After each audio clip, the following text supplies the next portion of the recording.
4년 동안 저희가 준비를 하거든요. 올림픽이 네. 4년에 한 번씩 있으니까 올림픽을 준비하면서 제가 제 이 근육이 다 파열되는 것 같았고 죽고 싶다라는 생각을 수도 없이 했어요. 그리고 나서 올림픽에 출전해서 메달을 획득하고 딱 단상에 올라가서 금메달을 목에 걸고 애국가가 울려 퍼지는데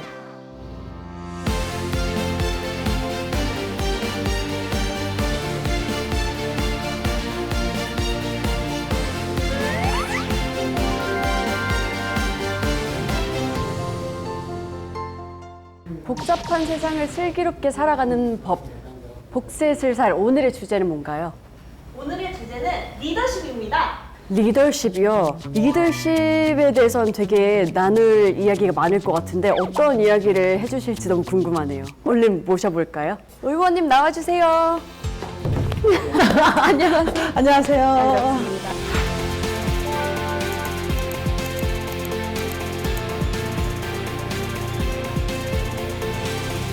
그럼 오늘의 강연 주제에 대해서 얘기를 나눠봐야 될 것 같은데 리더십이라고 들었어요. 네네.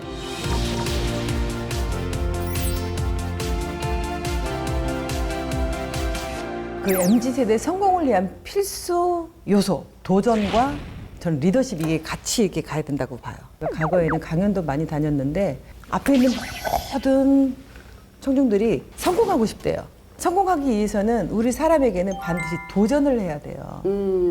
도전을 통해서 우리가 성공을 하는 거지 가만히 내가 방에 앉아 있는데 내가 성공한 케이스가 될 수는 없는 거죠. 그렇죠. 그래서 젊은 사람들이 저에게 가장 많이 성공하려면 어떻게 해야 됩니까? 이런 이제 질문을 해요. 그럼 저는 가차없이 챌린지 하십시오. 두려워하지 말고 도전을 계속 하세요라고 이제 그런 말을 메시지를 던져줘요, 제가. 그래서 앉아서만 생각하는 게 아니라 실천을 해야 된다는 말씀이시죠. 네, 그렇습니다. 그래서 성공을 위한 필수 요소로는 도전과 리더십을 도전과 리더십이 같이 가야 되는군요. 오늘의 그렇습니다. 강연도 굉장히 파이팅이 넘칠 것 같아요. 도전을 하다 보면 실패를 할 수도 있는 거잖아요. 일단은 우리 젊은 세대들에게 가장 많이 듣는 게 성공하고 싶다라는 건데 실패하면요 이런 또 질문이 또 들어와요. 그게 제일 큰 두려움인 것 같아요. 네. 주위에서 말하기를 실패한 적이 없어서 그 실패하는 사람들의 그 마음을 모른다 이제 이렇게 표현을 해요. 의원님 한 번도 실패한 적이 없으세요? 실패라기보다는 무언가 목표를 세워놓고 그거에 대해서 노력을 하다 보니까 한 계단 한 계단 계속 저는 올라가고 있더라고요. 올림픽에서 메달을 획득했으니까 성공을 한 케이스고 선수 생활을 열심히 하다 보니까 지도자로서도 성공했고 또 여성 감독 비례대표가 아닌 지역구 국회의원으로서도 한 계단 한 계단 이렇게 걸어왔거든요. 그러니까 실패를 두려워한다면 우리가 도전을 하지 말아야 돼요. 두려움이라는 것은 내가 실패했을 때 두려워하지 말고 내가 도전을 하지 않는 거에 좀 두려움을 가져줬으면 좋겠어요.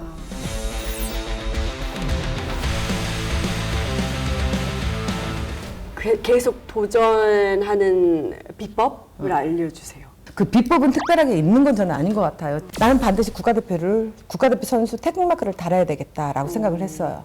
그리고 태극마크를 단 순간에 나는 반드시 올림픽에 가서 메달을 획득해야 되겠다. 그러니까 나의 목표가 계속 한 계단 한 계단씩 올라가는 거죠. 네. 도전 없이 이룰지를 못한다라는 거예요. 그래서 끊임없이 저에게는 작은 거라도 꿈이 있었고 그 꿈을 이루기 위해서 계속해서 힘든 과정을 걸쳐서 그 꿈을 세우고 차근차근 한 단계씩 나아갔군요. 네, 그렇죠.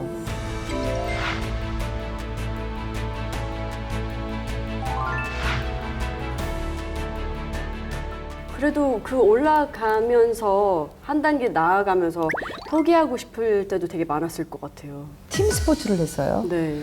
올림픽에 출전해서 금메달을 획득하고 싶어요. 이 안에서 저 혼자만 잘해서는 절대 살아남을 수가 없어요. 그렇죠. 포지션이라는 게 있잖아요. 네. 근데 포지션별로 나는 오른손과 왼손을 다 사용할 수 있어요.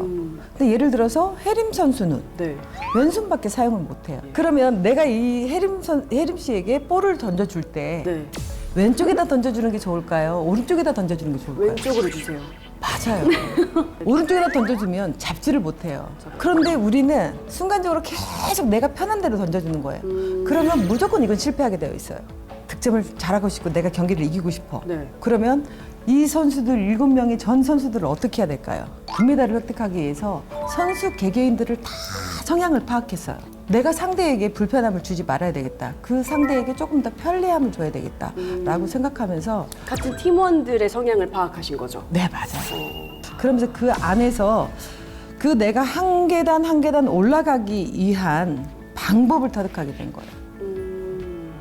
실패는 성공의 어머니다라는 말이 있는 것처럼 계속해서 도전을 통해서 내가 성공할 수 있는 확률을 높여야 되는 거죠.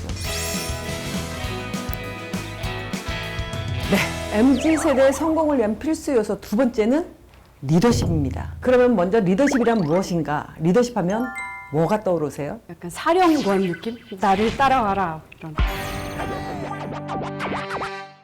그렇죠. 리더십은 그렇게 조직을 이끄는 파워를 넘어서 리더십은 인간관계의 기술이기도 하고 자기 개발의 기술이기도 합니다. 리더십이 너무 중요하기 때문에 요즘에 서점 가면 리더십에 관한 책들도 굉장히 많이 나오더라고요. 그 리더십이라는 것은 세상의 흐름에 그 시대적으로 변화라는 게 있어요. 네. 우리가 8, 90년대는 스파르타식으로 맞아요. 카리스마 리더십이었죠. 감독이 네. 그냥 이거 빨간색이야 이렇게 말을 하면요. 네, 빨간색입니다. 운동할 때를 생각해 보면 그 발목을 다쳤어요. 네. 그러면 감독님 발목을 다쳐서 병원을 가야 될 것 같아요. 이렇게 표현을 하면 네. 그냥 뛰든지 아프면 짐 싸서 나가 이래요. 그럼 어떻게 할까요? 그냥 올림픽 출전을 해야 되는데 뛰어야- 메달을 획득해야 뛰어야 되는데 된대요. 그럼 그냥 뛰어야 돼요. 그래서 우리가 8, 90년대 리더십을 생각한다면 주먹구구식 스파르타 그걸 카리스마 리더십이라고 해요.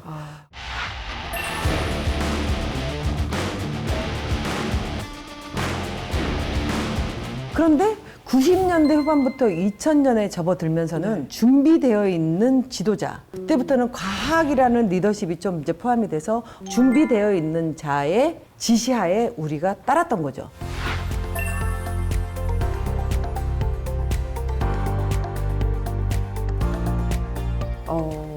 그리고 2010년, 2020년에 들어서는 어떤 지금? 리더십? 네.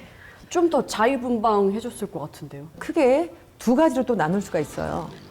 첫 번째로는 협력적 리더십, 두 번째로는 상황적 리더십이 있어요. 협력적 리더십에는 어떤 게 있냐면 공감하고 소통하는 리더십인데 적극적인 커뮤니케이션, 공감의 커뮤니케이션을 통해서 타인의 마음을 사로잡는 것, 그것을 통해서 발휘되는 리더십입니다.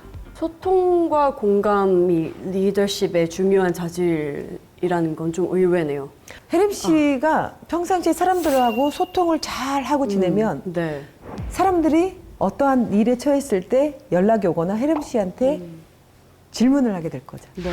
그런데 전혀 사람들하고 혜림 씨가 소통을 제대로 잘 못하면 친구들이 다 떨어져 나갈걸요? 너무 슬픈 이야기네요. 근데 친구들도 많고 주위에 사람 많죠? 네. 그럼 아주 소통을 잘하고 있는 거예요. 제가 리더십이 있다는 생각을 한 적은 없는데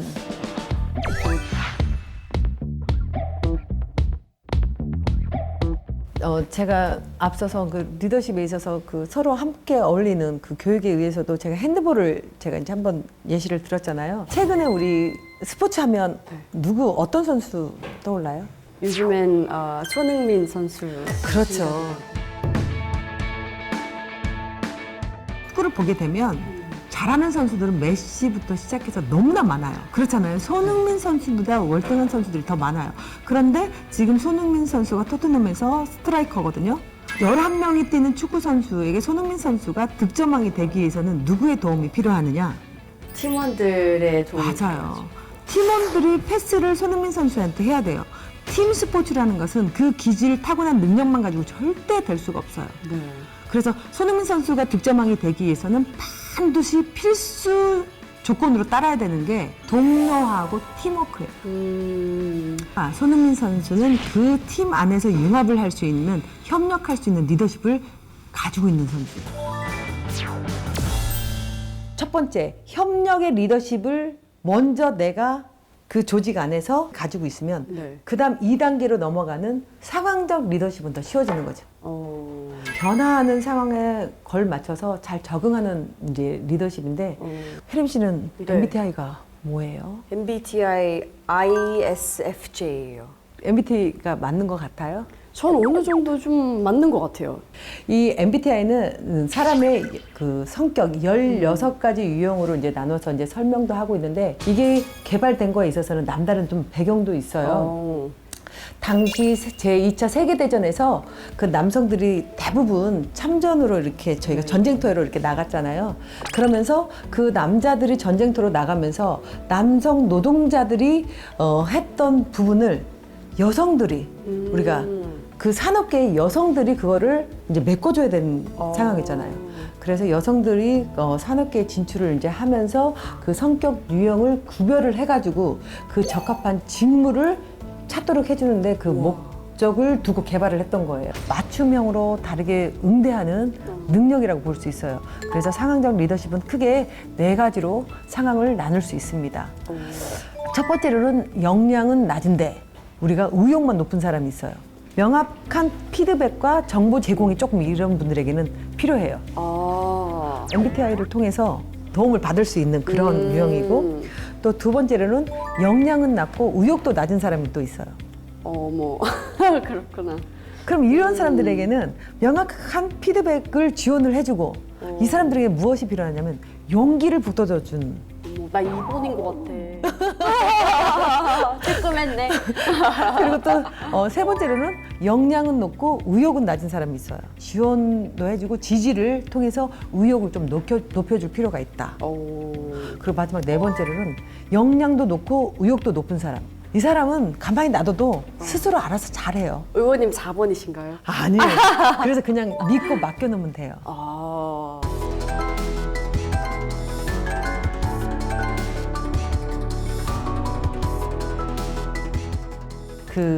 제가 과거에 그 일본에서 감독 생활을 할 때 어떤 일이 있었냐면 반드시 이겨야 될 상대였어요. 네. 그런데 제가 그 경기를 패했어요. 그런데 회장님이 와서 경기를 보고 분명히 저에게 화를 내실 거라고 생각을 했어요. 그런데 화를 내시지 않는 거예요. 그래서 조마조마해서 불안불안한 거예요. 네. 그래서 한 3일 뒤인가 식사 자리를 가서 회했는데 왜 화를 안 내세요? 라고 했더니 회장님께서 하시는 말. 내가 당신에게 화를 내지 않아도 당신 성격상 나보다 더 괴로워하는 걸 알고 있다. 어머. 스스로 알아서 잘못을 인정하고 있지 않냐. 그렇기 때문에 다음 경기는 반드시 승리할 걸 알고 있다. 그 말을 듣고 너무나 놀랬던 거예요. 이모경이라는 감독의 성향을 읽고 있었어요. 이미 다 파악하셨네요. 그 회장님이 저한테 주신 교훈이 생각나서 스스로 네가 다음에는 반드시 이걸 실수 안 할 거라고 선생님은 알고 있었단다. 이렇게 저도 표현할 수 있는 그분의 그런 리더십을 또 제 걸로 제가 만들었죠.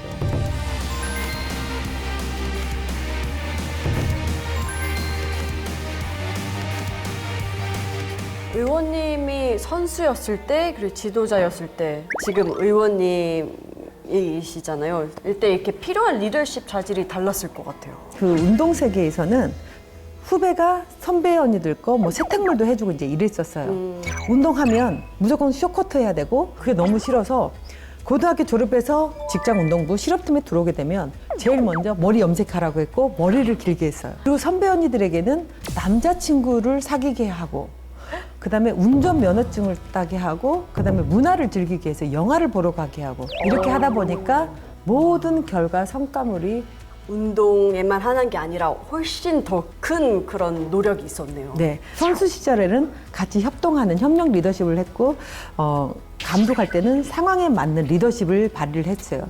의원님이실 현재는요? 어떤 리더십이 필요한가요?